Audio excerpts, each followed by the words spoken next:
అచ్చ తెలుగు విద్యార్థితో తెలుగు రాష్ట్రాల first rank నారాయణదే. So మీ లైఫ్లో నేను ఈ 2 క్వశ్చన్స్ మ్యాండేటరీ ప్రతి ఒక్కరిని అడుగుతాను, మిమ్మల్ని కూడా అడుగుతాను. మీ లైఫ్లో ది మోస్ట్ హ్యాపీయెస్ట్ మూమెంట్ ఏంటి ఇప్పటి వరకు? Most happiest moment Jabardasth. Jabardasth అని కూడా చెప్పలేను, కానీ ఓకే, దీని గురించి తర్వాత మాట్లాడదాం. అవునా? అదేంటి దీని గురించి తర్వాత అంటే ఇంకో క్వశ్చన్ ఇప్పుడు మళ్ళీ సేమ్ అలాంటిది అడుగుతాను. మీ లైఫ్లో ది మోస్ట్ సాడెస్ట్ మూమెంట్ ఏంటి? సాడెస్ట్ మూమెంట్ ఎప్పుడు జరిగింది? నా లైఫ్లో సాడెస్ట్ మూమెంట్లు ఉండవండి. ఒకవేళ ఉన్నా సరే వెంటనే మర్చిపోతాను నేను. అంటే అసలు బాధపడిన సిచ్యువేషన్ ఉంటాయి. నేను ఈ ఇన్స్టా ఇవన్నీ కొన్నాళ్ళు ఆపేసాను అనమాట. 6 నెలలు ఆపేసి డిగ్రీ అయిపోయిన తర్వాత ఒక 3 నెలలు డిమార్ట్లో పనిచేశాను. ఫుట్వేర్లో. ఓకే. పనిచేసిన తర్వాత అది నైట్ 11-1 అయ్యేది ఇంటికి వచ్చేసరికి. ఆ టైంలో మా అమ్మలు ఏమో వద్దులేరా ఈ టైం అప్పుడు వద్దు వద్దు వద్దు వద్దు అంటే సర్లేనేసి నేను ఉండిపోను. 6 నెలలు ఖాళీగా ఉన్నాను. మా అమ్మ నాన్న నాకు చెప్పుకోవాలి కాదు, కానీ బాధపడాలన్నమాట. ఎందుకు ఇలాగ ఏం చేయకుండా ఉంటాను ఒకరోజు తెలిసి నేనే రియలైజ్ ఎందుకు ఇలాగని అప్పుడు బాగా బాధపడ్డా. 6 నెలలు కూడా చాలా బాధపడ్డాను. ఇంట్లో ఉంటే అసలు అబ్బాయిలకి ఖాళీగా ఇంట్లో ఉండడం అనేది కరెక్ట్ కాదు కదా అని. అబ్బాయిలకి నిజంగానే అలాంటి ప్రాబ్లమ్. 6 నెలలు నాకు బాగా పనికి వచ్చింది. తెల్లారు లేకడం, 2 వీడియోలు చేసుకోవడం, పబ్జీ ఆడుకోవడం, పడుకోవడం, ఆ వీడియోలు వైరల్ అవడం, ఫాలోవర్స్ రావడం. అలాగా పబ్జీ కూడా ఆడేవాళ్ళ? డిగ్రీ అయిన తర్వాత ఆడని. ఇప్పుడు మరి లేదు, టైం లేదండి ఆడడానికి. టైం లేనంత బిజీ అయిపోయారు చూసారా మీరు. 6 నెలలు ఖాళీగా ఉన్నారు అనుకున్నారు, ఇప్పుడేమో 1/2 నిమిషం ఖాళీ లేకుండా పరిగెడతానే ఉన్నారు రోజంతా. బట్ అబ్బాయిలకి నిజంగా ఇంట్లో ఖాళీగా ఉన్నా, మన ఇంట్లో మనమే ఖాళీగా ఉండాలంటే కూడా ఉండలేరు అబ్బాయిలు. ఏదో ఒక ఫీలింగ్ వచ్చేస్తుంది. ఎవరో ఒకరు ఖాళీగా ఏం చేస్తారా, ఏదో ఒకటి చేసుకోవచ్చు కదా అని ఇట్లాంటి కామెంట్స్ చేస్తారని చెప్పేసి అలాంటి సిచ్యువేషన్స్ ఫేస్ చేయడం అబ్బాయిలకి ఎస్పెషల్లీ చాలా కష్టం కదా. చాలా కష్టం. అది అబ్బాయిలందరూ తెలుసు. అదే చూసుంటారు ఆల్మోస్ట్ ప్రతి అబ్బాయి వాళ్ళ లైఫ్ లో ఒకసారి ఏదో ఒక సిచ్యువేషన్ లో అదనేది ఫేస్ చేస్తారు. సో మీ అమ్మ నాన్నల గురించి పాజిటివ్ గా, అంటే 6 నెలలే కాకపోవచ్చు మీ లైఫ్ లో కూడా. మా అమ్మ నాన్న అయితే అసలు వాళ్ళని అనడానికి లేదండి. ఎందుకంటే ఎవరైనా సరే చదువుకోవాలి, బాగుపడాలి, జాబ్ చేయాలి, ఆడు మంచి గుర్తింపు రావాలి, మంచి స్థాయిలో ఉండాలని అనుకుంటారు. వాళ్ళకి ఏం తెలుసు ఈ రీల్స్ ఇవన్నీ, వాళ్ళకి తెలియదు కదా ఇవన్నీ ఎలా అవుతాయి ఎలా అవుతాయి. ఇప్పుడు నేను ఇక్కడ దాకా వచ్చాను కాబట్టి నేను మాట్లాడతాను. ఒకవేళ నేను అక్కడే ఉండిపోతే నాతో పాటు వాళ్ళు బాధపడతారు కదా. అంతే కదా, ఏం చేసావు ఈ రీల్స్ చేసి ఏం వచ్చింది నీకు అని. మా అమ్మ నాన్న సపోర్ట్ అయితే చాలా బాగా ఉండేది. ఓకే, నీకు నచ్చింది చెయ్యు, కానీ ఏదైనా సరే ఎవరిని చేయకుండా బాగా చేసుకో, మంచిగా చేసుకో అంతే అంటారు వాళ్ళు. అంతే కదా. మీ తమ్ముడు మరి? మా తమ్ముడు కూడా నాకు బాగా సపోర్ట్ అండి. అవునా? నన్ను ఏదైనా ఒకవేళ మా నాన్న ఏదైనా అన్నా సరే నీకేం తెలుసు వాడి గురించి, బయటికి వెళ్తే అంతమంది నేను గుర్తుపడతాను, నేను గుర్తుపడతారా అలాగా వాడే సపోర్ట్ చేస్తాడు బాగా. బాగా ఇష్టం అయితే మీరంటే వాడికి? బాగా ఇష్టమే. చిన్నప్పుడు బాగా కొట్టుకుంటామండి. ఇప్పుడు మానేసారా? దూరం అయిపోయినాం కదా. అదేలేండి, ఇప్పుడు దూరం ఎక్కువ ఉన్నప్పుడు ప్రేమ ఎక్కువ వస్తుంది, దగ్గర ఉంటే కొట్టుకోవడమే మళ్ళీ కూడా. సో ఒక్కసారి ఇప్పుడు 20 హ్యాపీయెస్ట్ మూమెంట్ అన్నారు కదా, చెప్తారా? చెప్పండి. ఈ ఇన్స్టా వల్ల చిన్న చిన్న ప్రమోషన్లు చేసుకుని డబ్బులు దాచుకుని మా అమ్మకి బంగారం తాడుకుని అది నా లైఫ్ లో మోస్ట్ హ్యాపీయెస్ట్ మూమెంట్. బట్ అలా దాచిపెట్టి కొనించాలన్న ఆలోచన వచ్చింది చూడండి. అంటే మా అమ్మకే బంగారం తాడు ఉండేది కదండి. ఓకే, బయటికి ఎక్కడ ఫంక్షన్కి వెళ్ళా, అక్కడికి వెళ్ళి సరే వేరే వాళ్ళ దగ్గర అడిగేసి తెచ్చి వేసుకునేవాళ్ళు. అనుకున్నాను కొనాలని, కానీ మనకి ఎప్పుడు అంత ఇది రాలేదు. ఫైనల్ గా ఇప్పుడు అది వచ్చింది, చేశాను. అలాంటి మూమెంట్ ఒకటి వస్తే అసలు ఏమన్నా ఫీల్ ఉంటుందా అది? ఓకే. బట్ ఇన్స్టాగ్రామ్ ప్రమోషన్స్ అన్నారు కాబట్టి ఈ ప్రమోషన్స్ గురించి ఆల్మోస్ట్ యుద్ధమే జరుగుతుంటది ఇన్స్టాగ్రామ్ లో. బెట్టింగ్ ప్రమోషన్స్ అనో లేకపోతే ఏదో ఒకటి. ఎందుకని ప్రమోషన్స్ చేస్తారు, అసలు ఏం చెప్దామని? మిమ్మల్ని ఫాలో అవుతుంటే మీ కంటెంట్ కోసం కదా మీరు ప్రమోషన్స్ చేసి మమ్మల్ని ఇబ్బంది పెడతారని జనాల సైడ్ నుంచి ఉంటుంది. ప్రమోషన్స్ చేసుకుంటే కదా ఒక 10 రూపాయలు వస్తాయి అని చెప్పి కంటెంట్ క్రియేటర్ సైడ్ ఉంటుంది. సో ఎవరిని సపోర్ట్ చేయగలరు మీరు ఇక్కడ? ఎవరిని సపోర్ట్ చేయలేమండి. వాళ్ళు మన కంటెంట్ చూసి ఫాలో అవుతారు. మనమేమో వాళ్ళ కంటెంట్ ఇస్తూ మనం కొంచెం ఎంతో కొంత, ఇప్పుడు మాకంటూ లైఫ్ ఇదే. అవును, పూర్తి దీంట్లోనే ఉన్నప్పుడు దీంట్లోనే ఎంతో కొంత యూజ్ చేసుకోవాలి. ఇప్పుడు పూర్తిగా ఎవరి దగ్గర డబ్బులు దోసియట్లేదు కదా, వాళ్ళకి బెనిఫిట్స్ ఉంటాయి. ఇప్పుడు మా దగ్గర ప్రమోషన్ చేసుకునే వల్ల వాళ్ళకి బెనిఫిట్స్ ఉంటాయి. లేకపోతే వాళ్ళు మాత్రం ఎందుకు ఇస్తారండి ఒట్టిన డబ్బులు, ఎవరికి ఒట్టిన ఇచ్చారు కదా కదా. వాళ్ళ దగ్గర నుండి మనం కొంత ఆశిస్తాం. అది కొంతమందికి నచ్చుతుంది, కొంతమందికి నచ్చదు. మనల్ని బాగా ఇష్టపడే వాళ్ళకైతే ఫోన్లో ఈ విధంగా కొంత డబ్బులు అనుకుంటారు. బట్ ప్రమోషన్స్ చేసే దాంట్లో కూడా కొంచెం ఆలోచించి చేయాలేమో కదా, బెట్టింగ్ ప్రమోషన్స్ కానీ ఇష్టమైన ఏది పడితే అది చేసేకూడదు. నేనైతే ఖచ్చితంగా చెక్ చేసే చేస్తాను. ఓకే, అంటే మన వల్ల ఇంకొకరు సఫర్ అవ్వడం మనకి ఇష్టం ఉండదు. ఎగ్జాక్ట్లీ. అంటే మనం చెప్పాం కాబట్టి అని చెప్పేసి ఎవరైనా ఒక 10 లక్షలు పోగొట్టుకున్నారు అనుకోండి, మరి అంత ఉండదు కదండి. మనం ఇప్పుడు దాకా నేను మరి అంతగా ఇదేం చేయలేదు. బెట్టింగ్ ప్రమోషన్స్ చేశారు ఎప్పుడైనా? బెట్టింగ్ ప్రమోషన్స్ అంటే అప్పుడెప్పుడు చేశానండి, చేయలేదని చెప్పలేదు కానీ అప్పుడెప్పుడో స్టార్టింగ్ లో 1500 చేశాను. 1500కి బెట్టింగ్ ప్రమోషన్ నాకు తెలియదు అప్పుడు ప్రమోషన్లు ఎంత 80 అనేసి. ఓకే, రెండు సార్లు చేశాను అంతే. ఆ తర్వాత మరి చేయలేదు, మరి ఆపేశారు.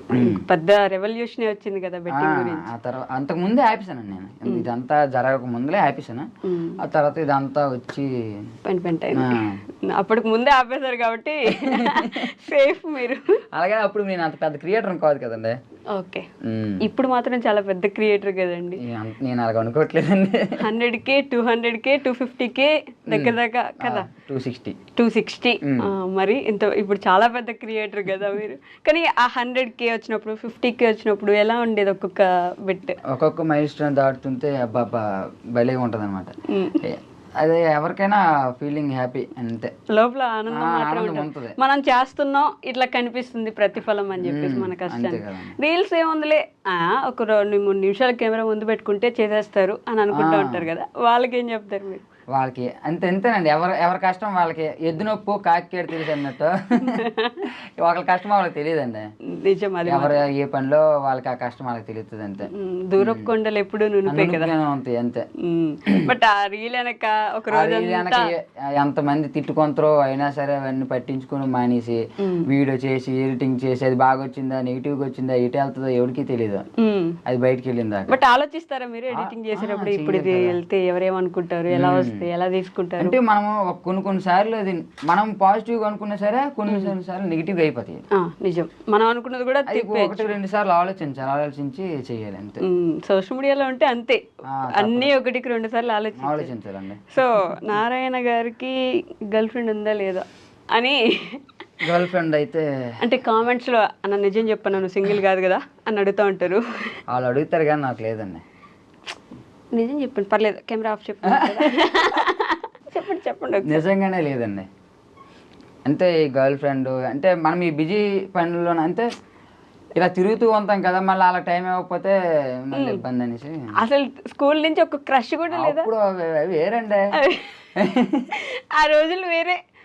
ఫేమస్ అయ్యాక ఇంకా కొంచెం భయపడాలి. ఇప్పుడు భయపడాలి, కొంత చెప్పలేము. కోరిని ట్రాప్ చేయడం కూడా ఉండొచ్చేమో. అంతే, మనం ట్రాప్ చేసేంత పెద్దలం కాదు కానీ ఏమో 1000 రూపాయలకు 2000 కూడా చేసిన 1000-2000కి మీతో ఇప్పుడు సరదాగా నేను ఏదో మాట్లాడేశాను అనుకోండి, నా దగ్గర స్క్రీన్ షాట్లు ఉన్నాయి, ఇప్పుడు నాకు అర్జెంట్ 2000 కావాలి, ఏడ్చేస్తాం, వెయ్యాలి తప్పదు, అది ఒకసారి కావదు. దాని దగ్గర డబ్బులు ఏంటి తిప్పల్లా ఏడ్చేస్తాం. ఫోన్ తీసి నారాయణ ఇప్పుడు నా దగ్గర బ్యాంకులో డబ్బులు లేవు, 2000 వేస్తావా? ఎంత కావాలి? 2500 వేస్తాను, నీకు ఎందుకు బాగా వెయ్యాలి తప్పదు. ఒకసారి దొరికామంటే ఇంకా ఆడుకుంటారు, మనం ఆడించుకోవాలి, రిమోటే ఇంకా. అబ్బా, అందుకని ముందు నుంచి జాగ్రత్తగా అంటున్నారు అంతే. అది కానీ కాదు కానీ మనకు టైం ఉండదు కదా, మళ్ళీ వాళ్ళు ఎందుకు ఇబ్బంది పెట్టాలని. టైం లేనంత బిజీగా అయిపోయారు నారాయణ గారు. మీరు బిజీ అనకండి,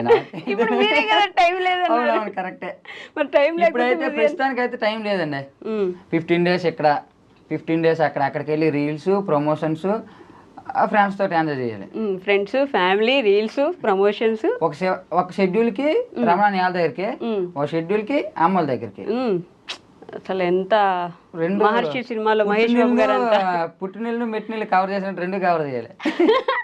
పెళ్లి ఇబ్బంది ఏంటంటే ఇప్పుడు సపోజ్ నేను ఏదో బిజీలో ఉన్నాను, ఫోన్ ఎత్తపోన్నానుకో, ఆడికి ఏడిపోయిందిరా జబర్దస్త్కి వెళ్ళాడు, ఫోన్ ఎందుకు ఎత్తడా పెద్దడా అయిపోయాడు రా గొప్పలో. ఖచ్చితంగా వస్తాయి. అరే లేదురా బాబు నేను షూటింగ్ లో ఉన్నా. షూటింగ్ లో అలా చెప్పేస్తావులేరా ఓరండి ఫోన్ పక్క పట్ట నొక్కి సొంతం అందరూ పక్క పట్టను. నిజం చెప్పండి ఎప్పుడైనా అట్లా ఇటు ఫోన్ ఇప్పుడు ఏం ఎత్తాంలే అని ఎప్పుడైనా నొక్కేసారు అట్లా పక్క పట్ట? అలాగ ఒక మా నాన్నగారు ఫోన్ నొక్కాను. నాని అంటే మీది నాని అని ఉంటారు. తెలుసు ఓకే. అంతే ఆడు ఫోన్ మాట్లాడితే దాదాపు గంట మాట్లాడుతుంది పిల్లలతో మాట్లాడినట్ట. నాన్నగారు మిమ్మల్ని అండి చూడండి ఎలా మాట్లాడేస్తున్నారు ఇక్కడికి వచ్చి. పాపం అండి చెప్తాను నేను.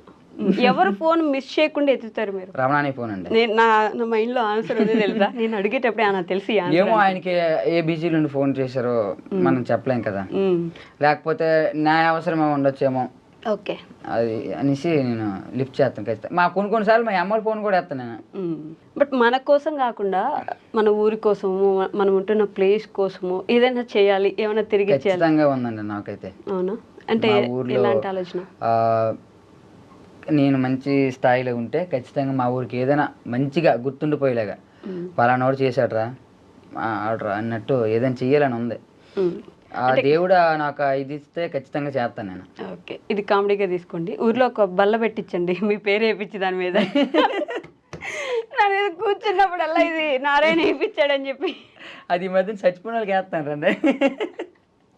కీర్తి శేషులు చెప్పేసి సిట్టిబాబు గారుగా జ్ఞాపకార్థం అని వేస్తాను రా. అట్లాంటి ఒక 2-3 వేయించారు అనుకోండి, మిమ్మల్ని కూడా గుర్తు చేసుకుంటా ఉంటారు. అదే చెయ్యాలి. బట్ నిజంగా అంటే మన కోసం కాకుండా అలా చేయాలన్న ఆలోచన ఉండడం కూడా గొప్ప విషయం. మీకు అలా ఆలోచన ఉంది కాబట్టి ఆటోమేటిక్గా అక్కడ దాకా తీసుకెళ్తారు. సీతమ్మ వాకిట్లో సిరిమల చెట్లు అని డైలాగ్ ఉంటుంది కదా, బాగుంటారు లేరా, బాగుండకపోయినా మనం బాగుంటామని అనుకున్నాం కాబట్టి బాగుంటారు అని. మీకు ఆలోచన ఉంది కాబట్టి మీరు అలా చేసేస్తారని మనస్ఫూర్తిగా కోరుకుంటున్నాను చేయాలని కూడా. బట్ ఒక కామన్ మ్యాన్ని ఇలా ఎదుగుతూ ఉంటే ఒక కామన్ మ్యాన్గా మాకు కూడా చాలా ఆనందంగా అనిపిస్తుంది. అంటే ఒక సెలబ్రిటీలా చూడడం చాలా నార్మల్. ఒక కామన్ మ్యాన్ ఒక సెలబ్రిటీ స్టేజ్కి వెళ్తుంటే చూడడం అనేది చాలా బాగా అనిపిస్తుంది. హేటర్స్ కూడా పెరుగుతూ ఉంటారు, అవన్నీ కామన్ అండి. తిట్టే వాళ్ళు అంటారు, పొగిడే వాళ్ళు అంటారు, అవన్నీ మనం అవి ఉన్నప్పుడే లేండి సమంగా ఉంటుంది. బట్ పొగిడిన వాళ్ళ కన్నా తిట్టే వాళ్ళు అంతా చూసారా, అప్పుడే మనం ఎదుగుతున్నాం రా, ఎవరికి నచ్చట్లేదు అన్నట్టు ఉంటుంది. ఎగ్జాక్ట్లీ, మనం కొంచెం తిడుతున్నారు, మనల్ని వెనక ఏదో చేయాలని చూస్తున్నారంటే ఎదిగేస్తున్నాం మనం అని ఒక ధైర్యం వచ్చేస్తుంది.